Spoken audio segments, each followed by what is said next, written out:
Y ahora con...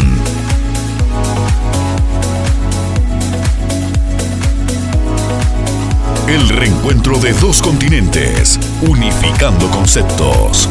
Séptimo Congreso Internacional Médico-Científico y Desarrollo Empresarial, CISDED. Volvemos a la presencialidad con nuestro afamado congreso, pero ahora en Torre la Vega, Cantabria, España. Bueno, seguimos con el programa con el doctor Carlos Adolfo Arbo Oce de Morbil. El doctor nos acompaña desde Paraguay. Él es médico especialista en neurología y además es antropólogo. Etnoantropólogo. Hoy nos trae la conferencia Telemedicina y electroencefalografía en la atención primaria de las epilepsias en países de bajos recursos. Bienvenido, doctor Carlos. Muchísimas gracias. No podría iniciar esta charla sin antes agradecer a las autoridades de CISDED, no solo por permitirme compartir con ustedes esta tarde, sino también por permitirme ser parte de esta hermosa y gran familia. Por cierto, esta charla la enfocamos exclusivamente, o más que nada, en mi país, el Paraguay, donde el Programa Nacional de Telemedicina ha tenido éxitos de lo que vamos a compartir justamente con ustedes esta tarde. Primero hablemos un poco de en qué nos centramos, cuál es el objetivo de este programa, y es el diagnóstico y el correcto tratamiento de la epilepsia. Y repasemos un poco algunos conceptos sobre la epilepsia. Según la OMS, enfermedad cerebral no transmisible, crónica, que afecta a personas de todas las edades. Se calcula que en este mismo momento hay 50 millones de personas que padecen epilepsia, lo que la convierte ciertamente en una de las enfermedades neurológicas más frecuentes. Y el 80% aproximadamente de esas personas viven en países de escasos recursos. Se calcula que el 70% de los epilépticos diagnosticados a tiempo y medicados a tiempo pueden vivir sin crisis y llevar una vida normal. Actualmente los estudios epidemiológicos han mostrado de que hablamos de hasta 80 y 85% con el advenimiento de los nuevos fármacos antiepilépticos, de un control adecuado de las crisis que hacen que el paciente pueda llevar una vida normal. Tener en cuenta que el riesgo de muerte, ya sea en forma espontánea o accidental en personas con epilepsias, es hasta 3 veces más frecuente que en la población general. Y saber de que en muchos lugares del mundo, pacientes y hasta las familias son víctimas de estigmatización y discriminación por esta enfermedad. Entonces, cuando hablamos de telemedicina, ¿de qué estamos hablando específicamente? Y siempre, según la OMS, es la atención a distancia del cuidado de la salud, en los casos en que la misma es un factor crítico para la asistencia y la cobertura. En los países como el mío, la escasez de especialistas calificados, particularmente en neurología, y principalmente en el medio rural, hacen de la telemedicina y la electroencefalografía, particularmente en este caso, una herramienta invaluable para la asistencia y seguimiento del paciente. Entonces, ¿qué es lo que hacemos, en resumen, con la telemedicina? Tratar de estar en todas partes a la vez, pero en forma virtual. ¿Qué es el electroencefalograma? Ya que en eso se basa, bueno, definámoslo. Es el registro espontáneo de la actividad cerebral mediante electrodos de superficie distribuidos estratégicamente en el cuero cabelludo según una nomenclatura internacional que se llama Sistema Internacional 1020. No es invasivo, no es doloroso, consiste en el registro espontáneo de la actividad cerebral, sea en sueño o en vigilia. No hay límite de edad, se puede realizar el número de veces que se requiera y no necesita preparación previa, salvo solicitar al paciente que acuda con la cabeza bien limpia y seca para evitar interferencias. Bueno, este es el Sistema Internacional 1020, viene a ser como un idioma internacional que hablamos los electroencefalografistas para que un electroencefalograma pueda ser interpretado de la misma manera en cualquier país del mundo. Por cierto, la RAE reconoce la palabra electroencefalografista como la palabra más larga de la lengua española. Bien.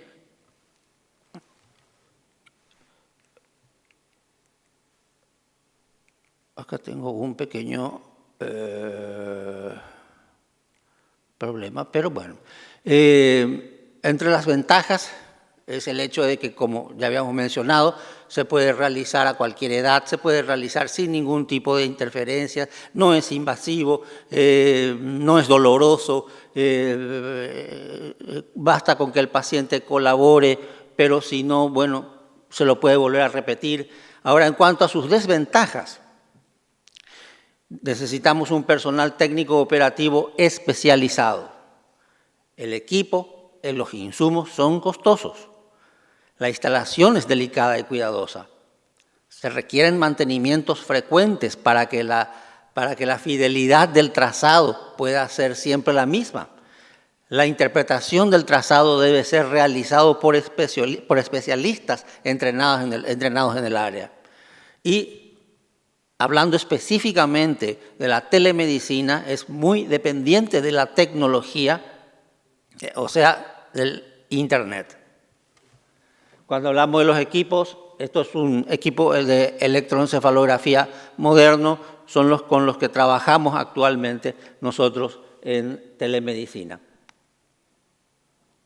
Nuevamente vuelvo un poquito al concepto de telemedicina, ciertamente, porque luego pasaríamos a ver el esquema de lo que sería la interpretación y la ayuda que podemos prestar los especialistas a la atención primaria, principalmente en epilepsia. Y hablábamos entonces de la atención a distancia del cuidado de la salud en los casos en que la misma es un factor crítico para la asistencia y cobertura. Bien, el esquema de telemedicina es muy simple, nada más que es muy, como les decía, dependiente de la tecnología. Por un lado tenemos la adquisición de las imágenes, que es por un equipo como el que les mostré, que luego esa misma información se comprime en un formato .zip, es transmitido por Internet a una nube, de donde es luego bajada, visualizada, interpretada, diagnosticada y devuelta al lugar de origen para que el técnico que haya realizado el estudio pueda devolverle el informe al colega que lo había solicitado previamente. Básicamente es así como funciona. Por eso también es importante destacar de que no solamente involucra a profesionales de la salud, neurólogos, electroencefalografistas, sino también a ingenieros en informática, técnicos en redes y personal de apoyo que está permanentemente monitorizando si los equipos están en funcionamiento adecuado y si no, ¿por qué no lo están? Este es el mapa del Paraguay. Los números que ustedes ven, voy a explicar luego en qué consisten, pero hagamos abstracción de esos números y veamos el mapa sin ningún tipo de número, de cifras. Y esto sería antes del año 2010. Y hagamos de cuenta de que un médico de atención primaria está viendo un paciente acá. Considera que necesita un electroencefalograma. El paciente, por lo general, de escasos recursos, es necesariamente obligado a recorrer esta distancia, y no solo, generalmente acompañado de muchos miembros de la familia, un viaje para él costoso porque significa desplazamiento, comida, alojamiento, buscando un centro público donde puedan realizar un electroencefalograma a bajo o ningún costo, o bien teniendo que pagarlo en privado a costos no siempre a su alcance. La mayor parte de las veces ocurría que el paciente declaraba no poder realizarse ese estudio, lo que significaba entonces que el diagnóstico, el probable diagnóstico de epilepsia quedaba en el campo de lo no demostrable y por consiguiente también el tratamiento se realizaban en forma absolutamente empírica. Luego del año 2010, en que empezamos a repartir los equipos y a montar el sistema de telemedicina, el Plan Nacional de Telemedicina en Paraguay, tuvimos esta evolución. Lo que está en rojo es el primer corte que hicimos en el 2016 y todos estos centros son hospitales cabecera, son los que en un principio contaban con un equipo de electroencefalografía manejado por telemedicina.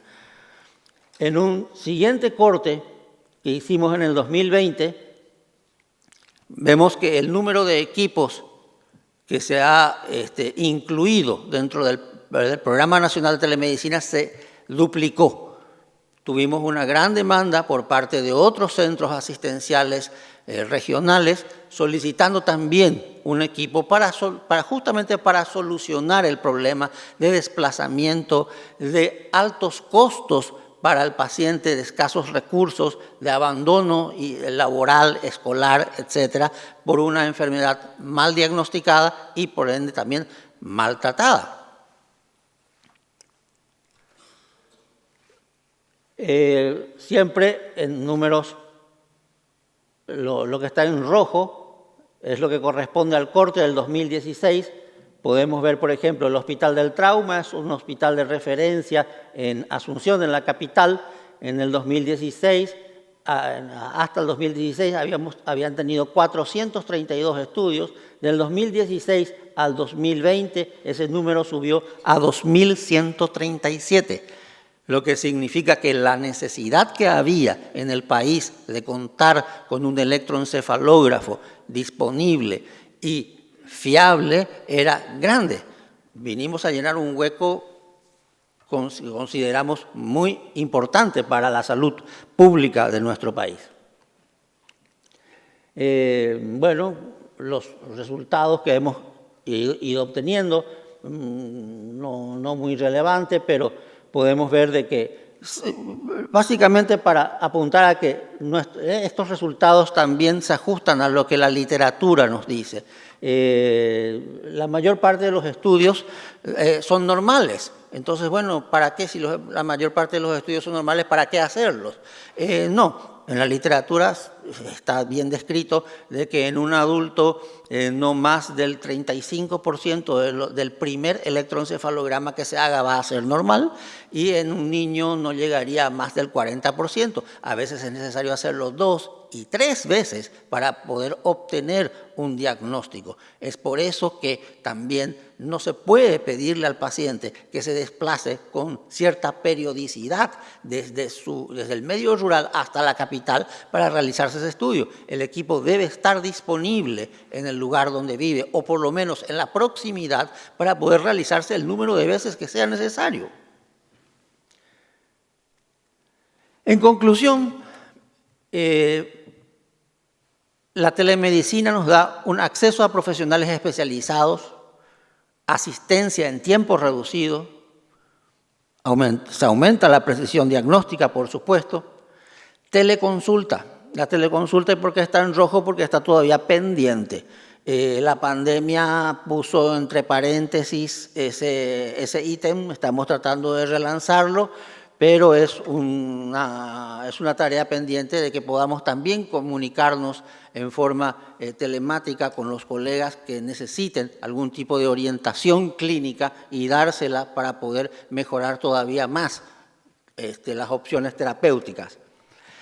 La educación médica y técnica, la técnica se ha podido realizar muy bien. La médica también es una tarea pendiente.